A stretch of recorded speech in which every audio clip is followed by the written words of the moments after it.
छत्रपती शिवाजी महाराज की जय भवानी।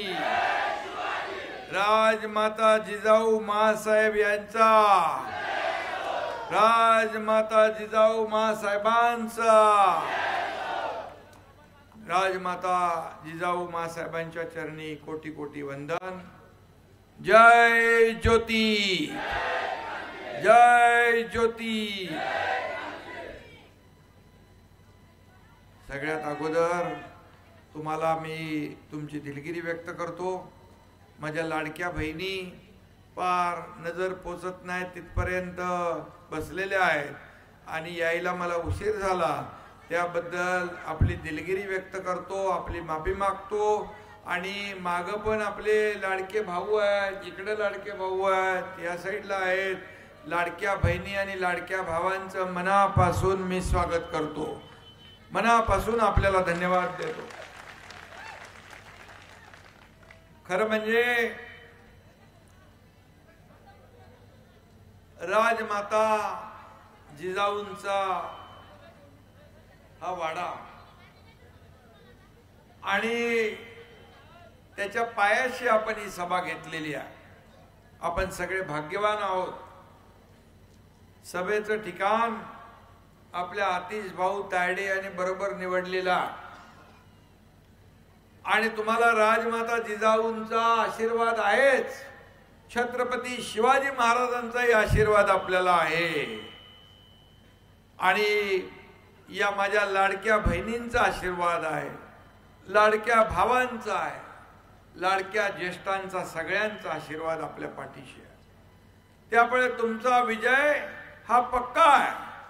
फक्त प्रचंड मताधिक्याने, रेकॉर्ड ब्रेक मतांनी आपल्याला विजय व्हायचा आहे आणि यासाठी मी विनंती करायला आलेलो आहे। आज अनेक सभा झाल्या, पण सगळ्या सभांमध्ये एकच मी पाहिलं, प्रत्येक सभेत लाडक्या बहिणींची संख्या लक्षणीय होती।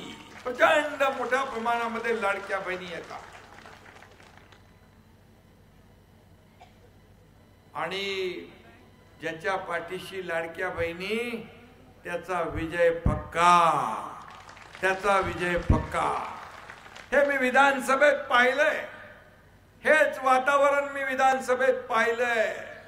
विधानसभेच्या अगोदर मुख्यमंत्री असताना हा एकनाथ शिंदे 2.5 वर्ष पायाला भिंगरी लावून फिरला आणि विधानसभेच्या वेळेस संपूर्ण महाराष्ट्रामध्ये लाडक्या बहिणींचा बोलबाला मी पाहिला आणि मी अनेक विकास कामं केली, अनेक विकासांना पुढे नेण्याचं काम केलं, चालना दिली आणि अनेक लोकाभिमुख कल्याणकारी योजना केल्या।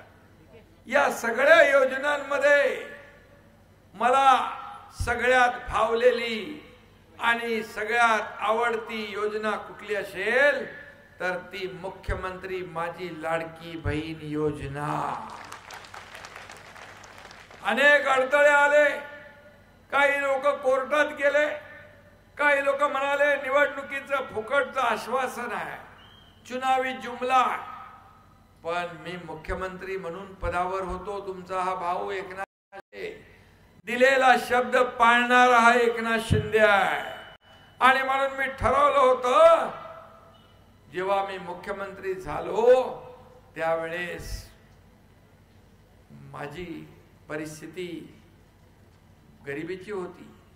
मी देखील गरिबी पाहिली आहे। एका शेतकऱ्याचा मुलगा एकनाथ शिंदे मुख्यमंत्री झाला आणि गरिबीची जाण असलेला हा मुख्यमंत्री शोधू लागला लोकांचे प्रश्न, माझ्या लाडक्या बहिणींच्या अडचणी, माझ्या लाडक्या बहिणींच्या समस्या, शेतकऱ्यांच्या अडचणी, शेतकऱ्यांच्या समस्या, लाडक्या भाऊंचे प्रश्न, ज्येष्ठांचे प्रश्न, माझ्या आईची, माझ्या पत्नीची तगमग मी पाहिली होती, तिची काटकसर मी पाहिली होती कुटुंब चालवताना। आणि जेव्हा मुख्यमंत्री झालो तेव्हा मी ठरवलं माझ्या माता भगिनींसाठी मी काही ना काही करणार आणि तिथूनच लाडकी बहीण योजना जन्माला आली आणि ती सुरूही झाली। दर महिन्याला माझ्या लाडक्या बहिणींना ओवाळणी देण्याचा निर्णय झाला। मिळते ना ओवाळणी आपल्याला, सगळ्यांना आपली योजना मिळते ना। आणि म्हणून मी आपल्याला सांगतो, कुणी माईकाला आला तरी लाडकी बहीण योजना कधीही बंद होणार नाही। हा तुमच्या या भावाचा एकनाथ शिंदेचा शब्द आहे। आणि तुम्ही तर आता सगळे लोक स्वराज्याच्या माहेरची माणसं आहात आणि जिजाऊ आई साहेबांच्या या माहेर घरच्या पवित्र भूमीची धूळ मस्तकी धारण करून मी इथं आलेलो आहे। इथली माती कपाळाला लावून मी इथं आलोय।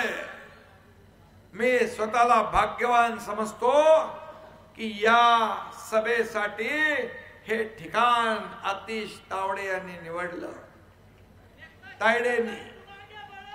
आणि म्हणून सिंदखेड राजा हे आमच्यासाठी एक पवित्र स्थळ आहे। आतमध्ये गेल्यानंतर आपल्या राजमाता जिजाऊंचा जन्मस्थळ, एक अंगावर एक रोमांच उभे राहतात। आपण एका पवित्र स्थळी आलोय।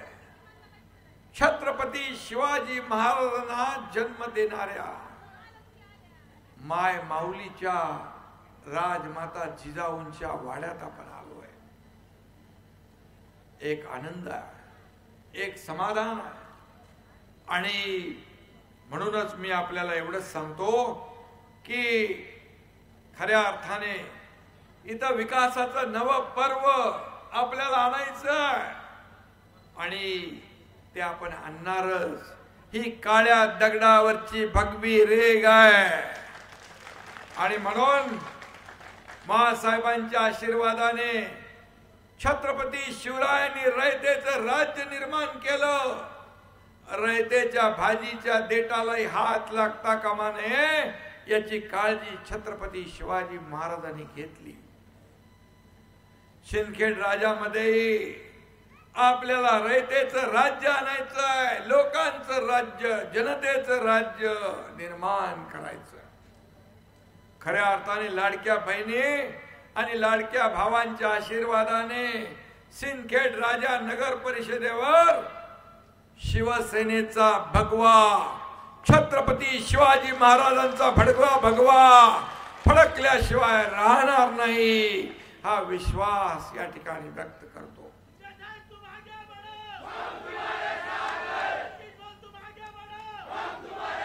सिंदखेड राजाचे नगराध्यक्ष आतिश भाऊ तायडे होणार म्हणजे होणार।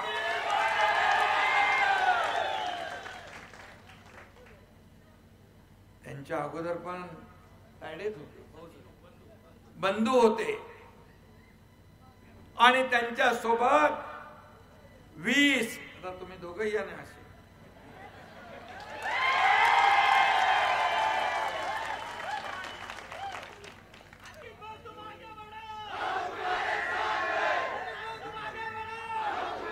आणि त्यांच्या सोबत 20 नगरसेवक उभे आहेत, पूर्ण टीम घेऊन उभे आहेत, पूर्ण टीम।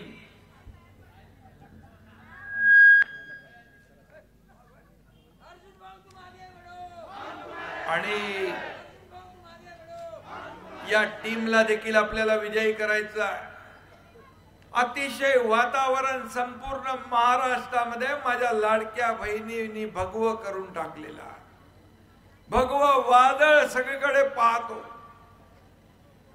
मी हेच वादळ विधानसभेत देखील पाहिलंय। मी एक सर्वसामान्य कार्यकर्ता, मी जेव्हा मुख्यमंत्री होतो तेव्हाही कार्यकर्ता म्हणून काम केलं। आता मी उपमुख्यमंत्री आहे, आजही मी कार्यकर्ता म्हणूनच काम करतोय, उद्याही कार्यकर्ता म्हणूनच काम करणार आहे।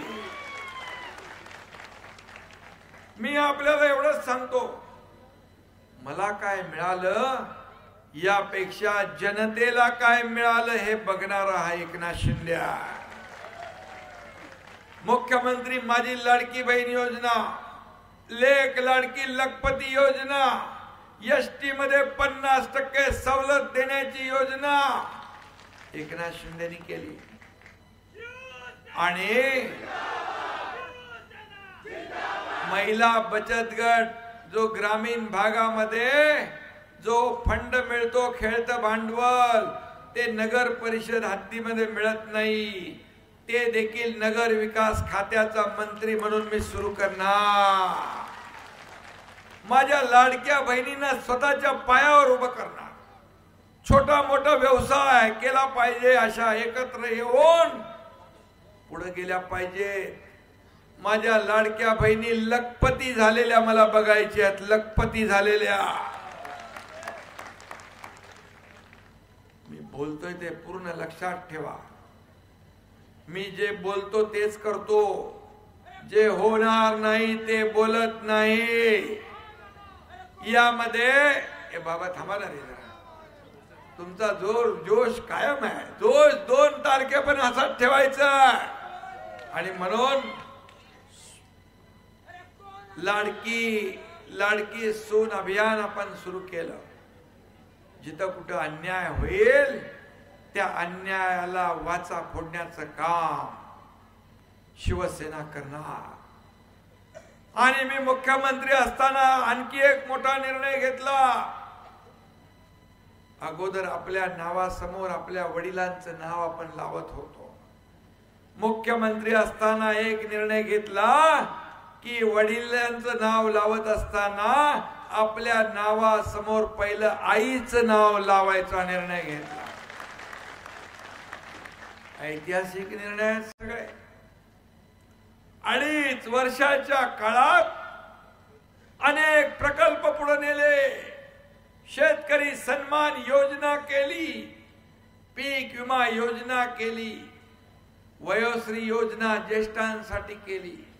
अनेक प्रकल्प मार्गी लावले. इथूनच बाजूला तुमचा समृद्धी महामार्ग जातो, नागपूर मुंबई समृद्धी महामार्ग, त्याला देखील हिंदू हृदय सम्राट बाळासाहेब ठाकरे हे नाव दिलं. आणि आता तिथं मावळ सावरगाव इथं स्मार्ट सिटी आपल्याला करायची आहे. लोकांच्या तरुणांच्या हाताला काम मिळालं पाहिजे म्हणून MIDC ची मागणी जुनी आहे. MIDC आपल्याकडेच आहे.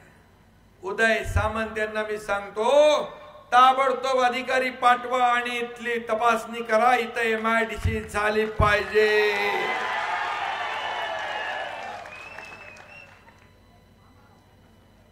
विकास आराखडा तोही मंजूर झाला पाहिजे. त्यासाठी देखील आता थांबायचं नाही, आता निर्णय घ्यायचा आहे. आणि तो हा एकनाथ शिंदे त्याचा पाठपुरावा करेल. तोही निर्णय आपण घेऊ, कारण सिंदखेड राजा आहे. हे मासाहेबांचं, जिजाऊ मासाहेबांचं स्थान आहे. याचा आपल्याला सर्वांना अभिमान आहे. आणि म्हणून अनेक योजना केल्या. मुलींचं शिक्षण, उच्च शिक्षण, डॉक्टर, इंजिनियर, वकील, आर्किटेक्ट जे काय करायचं असेल ते मोफत आपण केलं. का? कशासाठी? एक दुःखद घटना घडली, एक दुर्दैवी घटना घडली. एका मुलीने आत्महत्या केली. ते इंजिनिअरिंगचं शिक्षण घेत होती.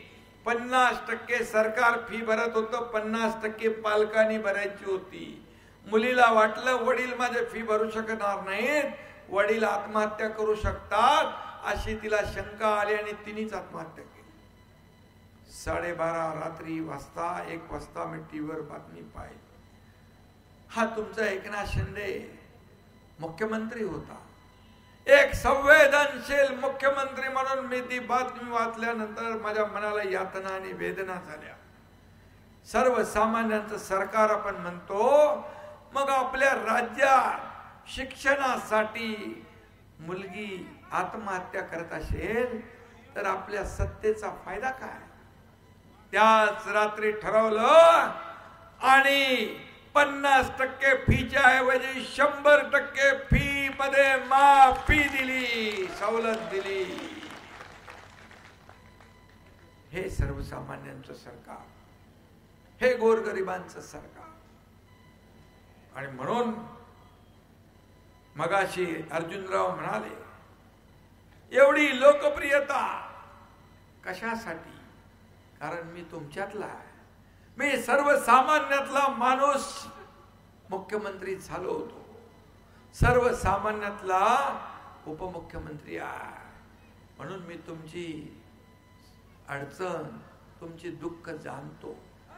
आणि म्हणून मी एवढंच सांगतो की प्रॉपर्टी किती आहे, संपत्ती किती आहे, मालमत्ता किती आहे, किती कमवली यापेक्षा माणसं किती कमवली आणि माणसांचं प्रेम किती कमावलं हे माझ्यासाठी महत्वाचं. आणि म्हणून आतिश भाऊंना मी एकच सांगेन, तुम्ही तर विजयी होणारच आहात, तुमची टीम पण विजयी होईल. कारण नव्या दमाची टीम तुम्ही उतरवलेली आहे. यातला एकही माणूस पडू शकत नाही, सगळेच्या सगळे लोक विजयी होतील. कारण हा भगवा छत्रपती शिवरायांचा 2019ला पण इथं भगवाच होता आणि आताही बाजी भगवाच मारणार. इथं किती लढाई असू द्या, तिरंगी चौरंगी पण फॅक्टर चालणार फक्त शिवसेनेचाच, रंग चालणार फक्त भगवाच. आणि इलाका किसका भी हो, धमाका हम ही करेंगे. प्रगतीचा निर्धार हाच सिंदखेडचा, खरं म्हणजे विकास हाच आपला अजेंडा. आणि म्हणून मी आपल्याला एवढंच सांगतो की इथं आपल्याला हे श्रद्धास्थान आहे, इथं मातृतीर्थ आहे. आणि म्हणून इथं जे जे काही करता येईल ते आपण करू. मी इथे जवळपास यापूर्वी मुख्यमंत्री असताना पाणी पुरवठ्यासाठी 29 कोटी रुपये दिले, वैशिष्ट्यपूर्ण रस्त्यासाठी 23 कोटी दिले, ड्रेनेज साठी 59 कोटी रुपये दिले. परंतु आता मी तुम्हाला सांगतो, या राजमाता जिजाऊ मातेच्या जन्मभूमीच्या विकास कामांना कुठलाही निधी कमी पडू देणार नाही. हे प्राधान्याने करू. जगाला हेवा वाटावा असं हे स्थान, पवित्र स्थान, याचा विकास झाला पाहिजे. पुरातन वास्तूंच्या संवर्धनाची ही खरं म्हणजे आपलं हे संपत्ती आहे, हे आपलं ऐश्वर्य आहे, हे टिकवलं पाहिजे आपण. आणि म्हणून त्यासाठी जे जे काही करता येईल ते केलं पाहिजे. या ठिकाणी येताना मी बघितलं, लोक गाडीत आमच्या बोलत होते, आपले मंत्री, की हे जगाच्या नकाशावर सिंदखेड राजा आला पाहिजे. जगाच्या नकाशावर, छोटं असलं तरी हे मातृतीर्थ आहे, याचं महत्व मोठं आहे.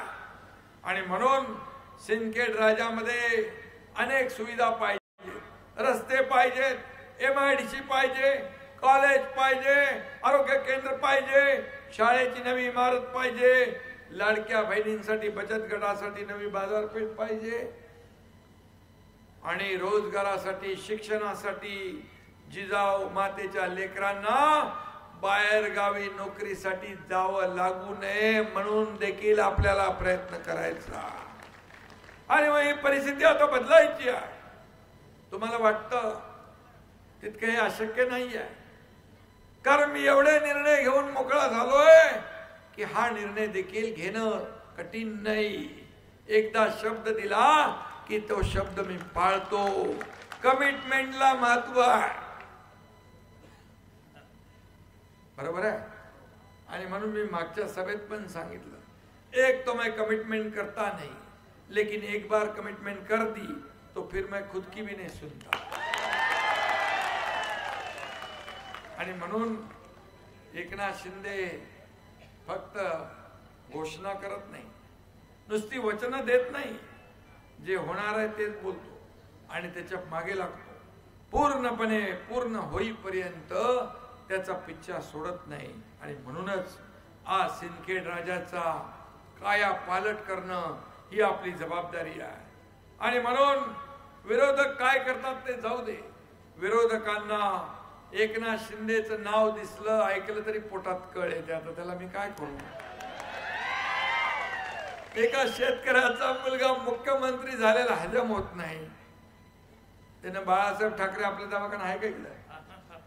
नाही, चालू करू ना, चालू करू, पण काय त्यांची पोटदुखी जात नाही, त्यांची जळजळ मळजळ मळमळ काय कमी होत नाही, म्हणून त्याने एकदाचा तुम्ही जमाल घोटा देऊन टाका। जमाल घोटा माहित आहे ना, 2 तारखेला द्यायचं, 2 तारखेला। आणि म्हणून मी आपल्याला एवढं सांगतो की या संपूर्ण सिंदखेड राजाचा विकास आपल्याला करायचा आहे। आणि म्हणून हे शिवसेनेचे जे शिलेदार आहेत हे काम करणारे आहेत, वेळ देणारे आहेत, लोकांची सेवा करणारे आहेत। आणि म्हणून एक चांगली टीम उभी आहे, चांगली टीम उभी आहे। आणि म्हणून या ठिकाणी रस्ते, दिवाबत्ती, भुयारी गटार हे सगळं मी मगाशी सांगितलेलं आहे। या ठिकाणी आपण पाणी पण कुठून तरी आणलं ना, ते खडकपूर्णामधून पाणी आणलं, ती देखील योजना आपण केली।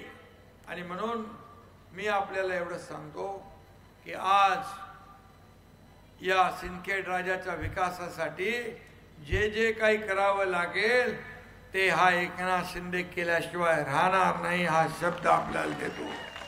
आणि म्हणून स्मार्ट शहर बनवण्याची क्षमता असलेलाच आपल्याला नेतृत्व पाहिजे। आणि नगराध्यक्ष म्हणून आतिश तायडे यांना आपण नगराध्यक्ष करणार आहे। आणि त्यांच्या सोबत त्यांचे बंधू अनुभवी दोघही या शहराचा विकास करतील आणि 20 लोक त्यांच्या साथीने सोबतीने या शहराला पुढे नेतील। मी म्हणून एवढंच सांगतो, आपल्याला गावाला या सिंदखेड राजाचा विकास करायचा असेल, परिवर्तन घडवायचं असेल, आणखी सुविधा आपल्याला पाहिजे असतील तर आज आपण निर्धार करा, नगर परिषदेवर भगवा फडकवण्याचा निर्धार करा, जिजाऊंची भूमी महाराष्ट्रामध्ये आदर्श करण्याचा, हिंदुत्वाची शान उंचावण्याचा आणि सिंदखेड राजाला विकास केंद्र बनवण्याचा, एवढंच आपल्याला सांगतो। आणि म्हणून मी आपल्याला एवढं सांगतो, 2 तारखेला शिवसेनेच्या धनुष्यबाणासमोरचं बटन दाबायचं, तुमचं एक मत इतिहास घडवणार आहे। आणि 20 लोकांनाही मी सांगतो, उमेदवारांना तुम्हाला मत मागताना 1 नंबरला नगराध्यक्ष पदासाठी प्रत्येकाने मत मागायचं आहे आणि रेकॉर्ड 1 मतांनी या टीमला विजयी करायचं आहे, ही विनंती करतो। 2 तारखेला धनुष्यबाणाचं बटन दाबायचं आणि या ठिकाणी विजयाचा गुलाल उधळायचा। 3 तारखेला विजयाचे फटाके फोडायचे। अर्जुनराव, प्रतापराव, तुम्ही इकडं या विजयामध्ये सामील व्हा आणि भास्कर आंबेकर सगळे, आणि मी देखील तुमच्यामध्ये सामील होईन, हे देखील मी या ठिकाणी सांगू इच्छितो। आज फुलचंद कराड आपल्या पक्षामध्ये सामील झाले। बंजारी समाजाचे नेते शरद पवार राज्याचे उपाध्यक्ष, त्यांच्या उपाध्यक्ष म्हणून तुम्ही काम केलंय, तुम्हाला तुमचं अभिनंदन करतो। आणि आपल्या वंजारी समाजाचे भगवान सेनेचे सरसेनापती तुम्ही आहात। वंजारी समाजाचे नेतृत्व तुम्ही करा आणि वंजारी समाजासाठी महाराष्ट्र राज्याचे समन्वयक म्हणून तुम्ही काम करा, तुम्हाला ही देखील मी जबाबदारी या ठिकाणी देतो। आणि मला हे दोघंही सांगताय की सिंदखेड राजा दत्तक घ्या। मी स्वतःला भाग्यवान समजतो, हे सिंदखेड राजाची जबाबदारी मी घेतो आणि या ठिकाणी या पुढे जे जे काही करायचं ते या ठिकाणी केलं जाईल हा विश्वास देतो। धन्यवाद। जय हिंद, जय महाराष्ट्र, जय शिवराय, जय जिजाऊ, जय जिजाऊ, जय ज्योती।